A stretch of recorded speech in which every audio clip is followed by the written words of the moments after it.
जय Hind everyone. Shri Ram public school के online class में आपका स्वागत है। मैं साधना द्विवेदी। पिछले वीडियो में मैंने आप लोगों को हिंदी साहित्य का पाठ 9 टिकट एल्बम का भाग 1 पढ़ाया था, जिसमें मैंने आप लोगों को बताया था कि राजप्पा के पास जो एल्बम था, पहले बच्चे उसकी प्रशंसा ज़्यादा करते थे, लेकिन जब से नागराजन का एल्बम आया था, उसके मामा ने सिंगापुर से भेजा था, तब से बच्चे उसी का एल्बम देखते थे और राजप्पा के एल्बम की बात भी नहीं करते थे, जिससे कि राजप्पा को बहुत ही बुरा लगता था और वो उससे चिढ़ने लगा था। एक दिन शाम को राजप्पा ने तय कर लिया था, वो नागराजन के घर गया और ऊपर जाकर उसके कमरे में बैठ गया। कमरे में बैठा था, तभी उसकी बहन कामाक्षी ऊपर आती है। इतना मैंने आप लोगों को पहले भाग में बताया था। आज मैं आप लोगों को आगे की कहानी बता रही हूँ, ध्यानपूर्वक सुनिएगा। भैया शहर गया है। अरे हाँ, तुमने भैया का एल्बम देखा? उसने पूछा। राजप्पा को हाँ कहने में हेकड़ी हो रही थी। बहुत सुंदर एल्बम है ना? सुना है स्कूल भर में किसी के भी पास इतना बड़ा एल्बम नहीं है। तुमसे किसने कहा? भैया ने। वह कुढ़ गया। बड़े से क्या मतलब हुआ? आकार में बड़ा हुआ तो एल्बम बड़ा हो गया। उसकी चिड़चिड़ाहट साफ थी।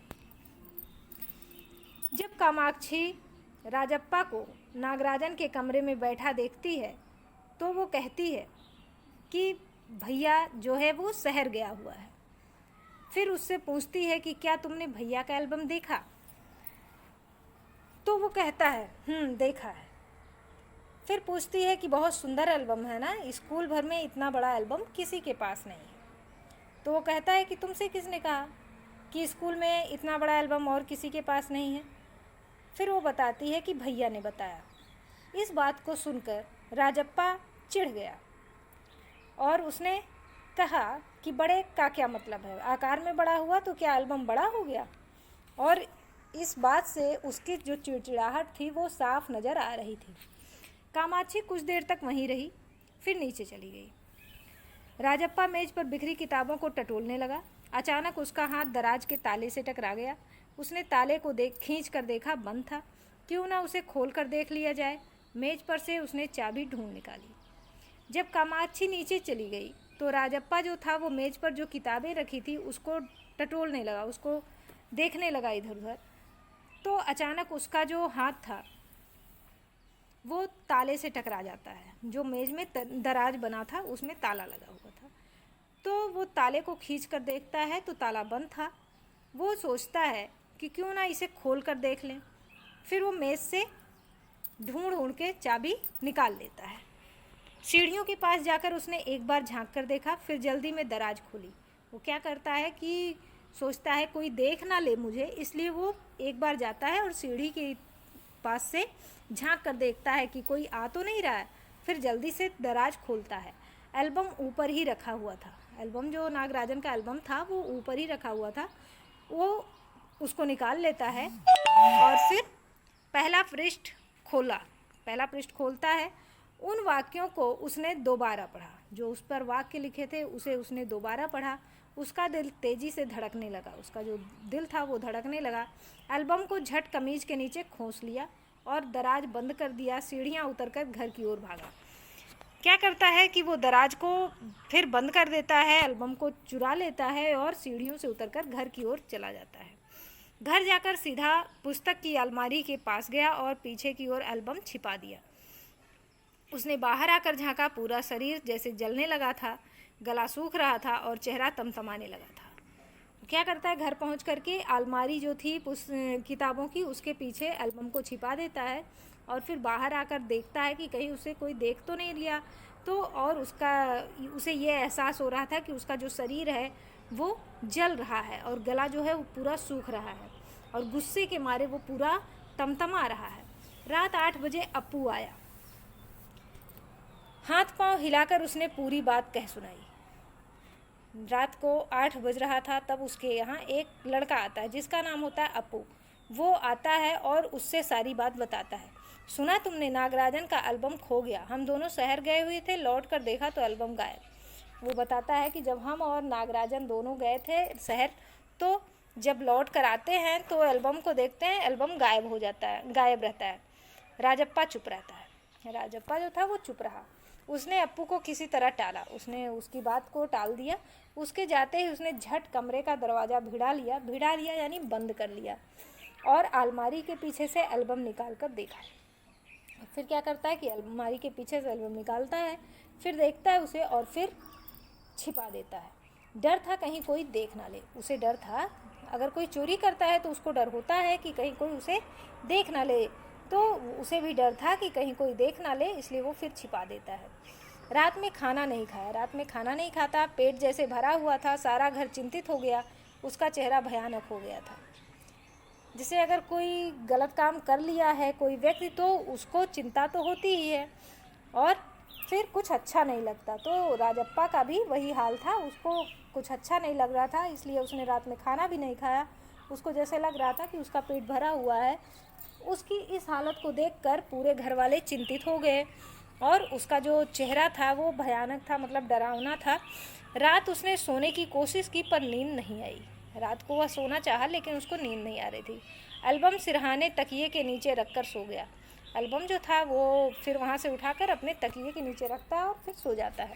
सुबह अप्पू जो था वो दोबारा आता है। राजप्पा तब भी अपने बिस्तर पर बैठा था। अप्पू सुबह नागराजन के घर होकर आया था। कल तुम उसके घर गए थे? अप्पू ने पूछा। अप्पू कहता है कि राजप्पा, क्या तुम कल उसके घर गए थे? राजप्पा की सांस जैसे ऊपर की ऊपर और नीचे की नीचे रह गई। राजप्पा चौंक गया, फिर सिर हिला दिया। वह जिस तरह चाहे सोच ले। कामाक्षी ने कहा था कि हमारे जाने के बाद खाली तुम वहाँ आए थे, अप्पू बोला।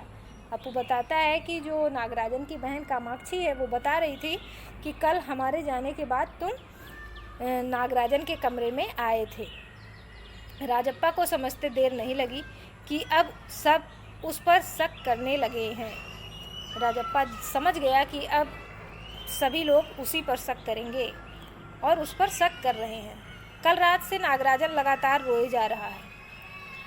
उसके पापा शायद पुलिस को खबर दें, अप्पू ने फिर कहा। अप्पू सारी बात बताता है कि एल्बम के कारण जो है नागराजन वो लगातार रो रहा है और उसके पापा शायद पुलिस में खबर दें, पुलिस में रिपोर्ट लिखाएं। राजप्पा फिर भी चुप रहा। उसके पापा डीएसपी के दफ्तर में ही तो काम करते हैं, वह बस पलक झपक दें और पुलिस की फ़ौज हाजिर। अप्पू जैसे आग में घी डाल रहा था। अप्पू जो था उसे डरा रहा था कि उसके पापा जो हैं ऐसे काम करते हैं डीएसपी के यहाँ, तो वो कुछ भी कर सकते हैं। उसके एक बात पे, एक रिपोर्ट पे पूरी पुलिस की फ़ौज आ सकती है। यह तो भला हुआ कि अप्पू का भाई उसे ढूंढता हुआ आ गया। वो तो अच्छा हुआ कि जो अप्पू का भाई था वो उसे ढूंढता हुआ वहाँ पहुँच गया और अप्पू चलता बना और फिर अप्पू वहाँ से चला गया। राजप्पा के पापा दफ्तर चले गए थे। राजप्पा के पापा जो थे वो अपने दफ्तर चले गए थे। बाहर का किवाड़ बंद था। राजप्पा अभी तक बिस्तर पर बैठा हुआ था। आधा घंटा गुजर गया और वह उसी तरह बैठा रहा। तभी बाहर की सांकल खटकी। पुलिस, राजप्पा बुदबुदाया। तभी बाहर की जो कुंडी थी वो खटकने की आवाज़ आई तो राजप्पा डर के मारे बड़बड़ाया कि पुलिस आ गई। भीतर सांकल लगी थी। दरवाज़ा खटकने की आवाज़ तेज हो गई। राजप्पा ने तकिए के नीचे से एल्बम उठाया और ऊपर भागा। अलमारी के पीछे छिपा दे। नहीं, पुलिस ने अगर तलाशी ली तो पकड़ा जाएगा। एल्बम को कमीज के नीचे छिपाकर वह नीचे आ गया। बाहर का दरवाज़ा अब भी बज रहा था। कौन है? अरे दरवाज़ा क्यों नहीं खोलता? अम्मा भीतर से चिल्लाई। थोड़ी देर और हुई तो अम्मा खुद ही उठकर चली आएंगी, ये राजप्पा सोचता है। राजप्पा पिछवाड़े की ओर भागा। जल्दी से बाथरूम में घुसकर दरवाज़ा बंद कर लिया। अम्मा ने अंगीठी पर गर्म पानी की देगची चढ़ा रखी थी। मतलब एक बर्तन में गर्म पानी वो कर रही थी अंगीठी पर रखकर। उसने एल्बम को अंगीठी में डाल दिया। उसने क्या किया? एल्बम को अंगीठी में डाल दिया। एल्बम जलने लगा। कितने प्यारे टिकट थे। राजप्पा की आंखों में आंसू आ गए। तभी अम्मा की आवाज़ आई, जल्दी से आ तो नहाकर। वो कहती है कि जल्दी से नहाकर आओ। नागराजन तो तुझे ढूंढता हुआ आया है।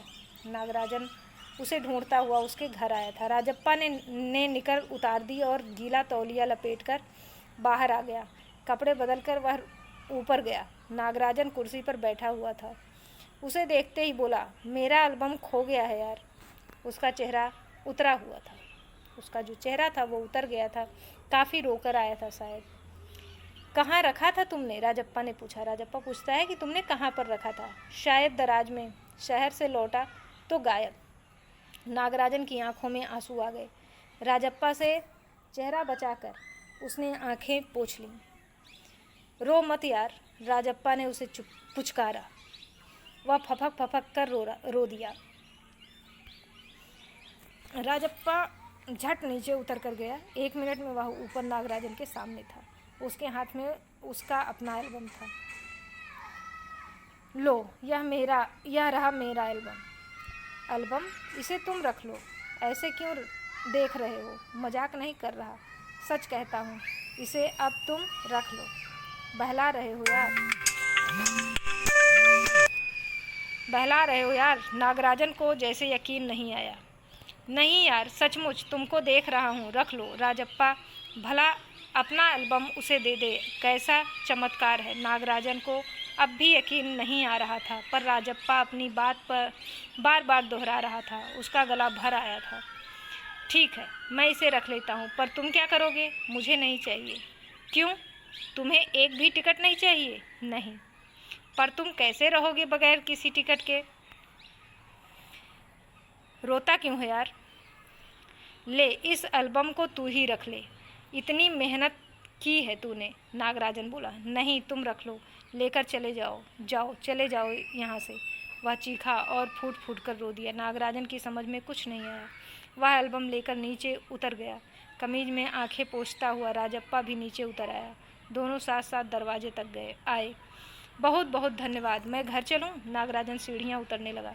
सुनो राजू, राजप्पा ने पुकारा। नागराजन ने उसे पलट कर देखा। एल्बम दे दो।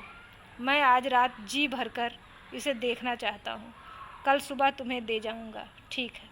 नागराजन ने उसे एल्बम लौटा दी और चला गया। राजप्पा ऊपर आया। उसने दरवाज़ा बंद कर लिया और एल्बम को छाती से लगाकर फूट फूट कर रो दिया। तो बच्चों, आप लोगों ने ये कहानी सुन ली कि राजप्पा किस तरीके से नागराजन का एल्बम चुरा लाता है, फिर किस तरीके से उसने अपना एल्बम नागराजन को दिया कि अब तुम उसको रख लो, मुझे एल्बम नहीं चाहिए। उसे अपने एल्बम से बहुत ज़्यादा प्यार था, इसलिए उसने फिर नागराजन से अपना एल्बम ले लिया कि मैं केवल रात भर के लिए इसको लूँगा और इसे अच्छी तरह से देखकर कल तुम्हें वापस दे दूँगा। और फिर अपने एल्बम को अपने छाती से लगाकर फूट फूट कर रोने लगता है। तो ये आज का आपका कहानी था। इसका जो कहानी से प्रश्न है ये है, नागराजन ने एल्बम के मुख्य पृष्ठ पर क्या लिखा और क्यों? इसका असर कक्षा के दूसरे लड़के लड़कियों पर क्या हुआ? नागराजन के एल्बम के हिट हो जाने के बाद राजप्पा के मन की क्या दशा हुई?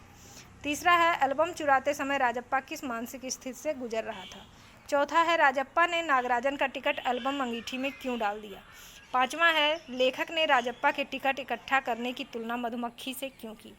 तो इन सभी प्रश्नों के उत्तर आप अपने उत्तर पुस्तिका में लिख लीजिएगा। और साथ ही कुछ शब्द हैं जिनके शब्द अर्थ भी आप अपनी उत्तर पुस्तिका में लिख लीजिएगा। पहला है कुढ़ना, दूसरा है चिड़चिड़ाहट, तीसरा है हेकड़ी, और चौथा है किवाड़, पांचवा है साकल। तो इतने शब्दों के अर्थ आप अपने उत्तर पुस्तिका में लिख लीजिएगा और याद कर लीजिएगा। धन्यवाद।